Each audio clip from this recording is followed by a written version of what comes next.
I came from out of town. I'm not from Juneau. I'm not even from Alaska, though I am from another state that starts with the letter A. Go. Where do you think I'm from? Alabama. Does it sound like I'm from Alabama? No. Where do you think I'm from? Arkansas. Does it? Are you just going in alphabetical order? No, I'm not from Arkansas.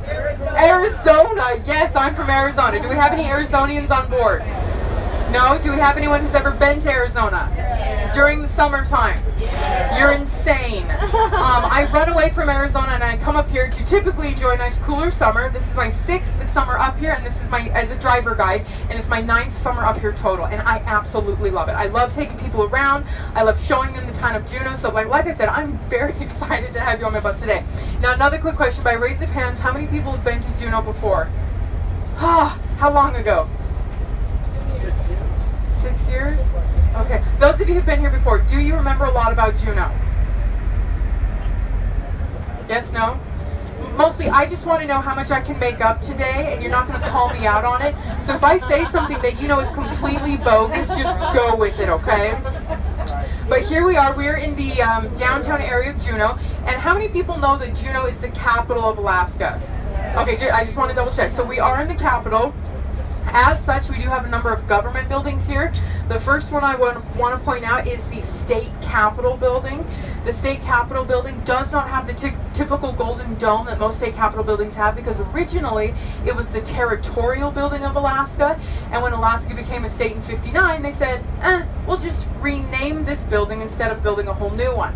So as we go through this slide, take a look off to the right. You're going to see a brown brick building with 2 flags on top, flat roofed. You're going to see it right now.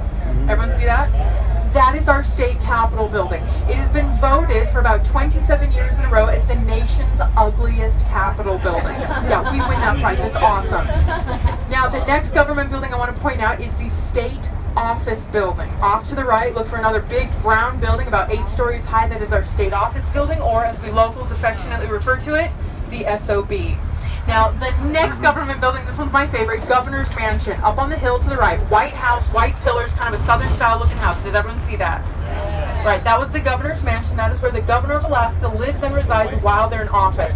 Can anyone tell me who the current, not the former, but the current governor of Alaska is?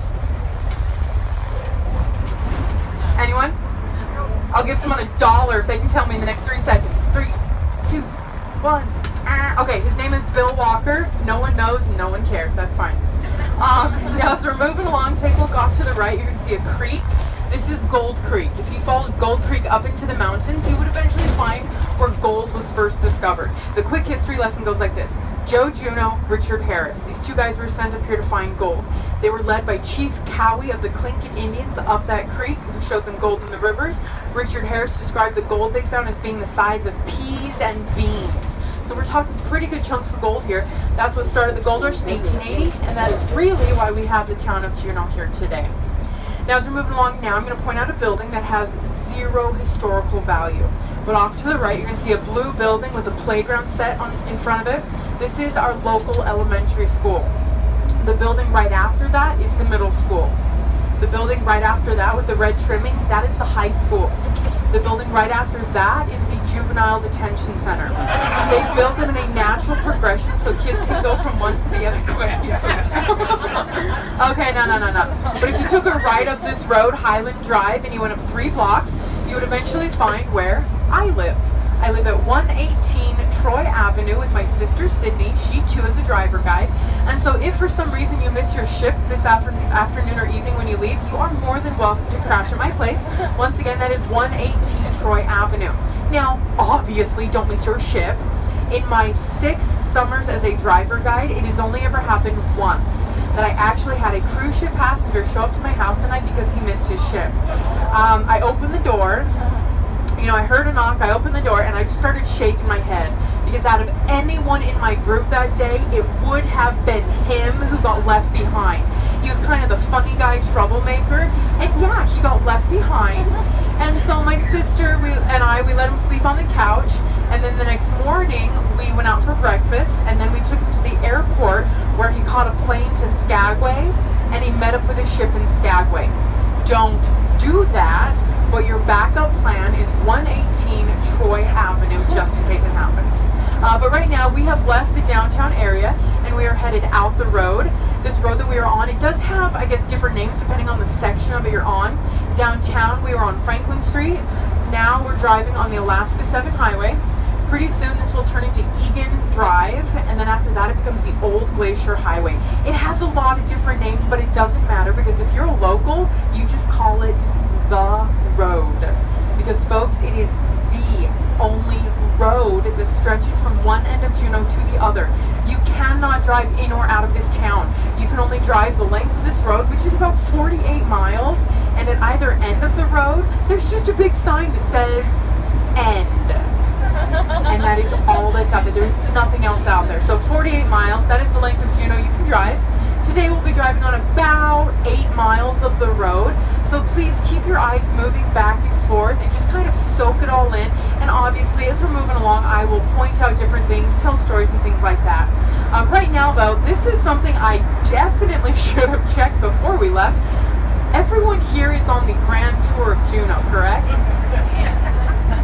Yeah, everyone here is expecting to go to the glacier, correct? Yes. Everyone here is expecting to go to Glacier Gardens, correct? Yes. Everyone here is expecting to go to the hatchery, correct? Yes. How many people knew they were going to the hatchery? How many people didn't know they were going to the hatchery? Some, okay. Yeah, that's kind of in the fine print as far as the hatchery, but that's going to be our first stop today. Our itinerary is hatchery first, then the gardens, and then the glacier, and then we'll head back to downtown Juneau. So hatchery is our first stop. Once we get through this slide, we'll be there in like 27 seconds. When we pull up, please do not get up right away. Stay in your seats because a representative from the hatchery is going to get on the bus. They're going to welcome you. They're going to share a few things with you, and then after that, they'll lead you down the bus and they'll take you up onto the rampway. On the rampway, they'll give you a short commentary about what they do here at the hatchery, why the hatchery is important, why they have it in the first place. After that, they'll lead you into the visitor center where the time is then yours to explore and do what you will. Inside the visitor center, they do have an aquarium with different sea creatures in it. They have a touch tank with different sea creatures that you can actually touch and feel. They have complimentary coffee, so if any of you would like to get that, please feel free, and you're more than welcome to bring it on to the coach as well. And then they'll typically have samples of salmon jerky or salmon dip, so definitely try that. And then when it's time to go, you'll make your way down the stairs, which are located behind the TV monitor. So just remember, up the rampway, down the stairs. And that just kind of helps with the flow of traffic. If there are tours on the rampway, try not to come down that way. Obviously, if there aren't any tours on the rampway, feel free, you can come back down that way. But the stairs are just located behind the TV monitor. And then do you see where that open sign is in the door, on the window? Yeah. Okay, underneath that open sign, that is where the restrooms are located. There are restrooms at all of our venues today, so don't even worry about that. But the restrooms here are really nice. They're spacious, they're clean. The toilet paper is at least 2-ply. So if you need to use the restroom, I recommend you try and use it here. But like I said, restrooms at all of our different stops today, these ones are just the most delightful. That's just what I want to say. Now, we'll be here kind of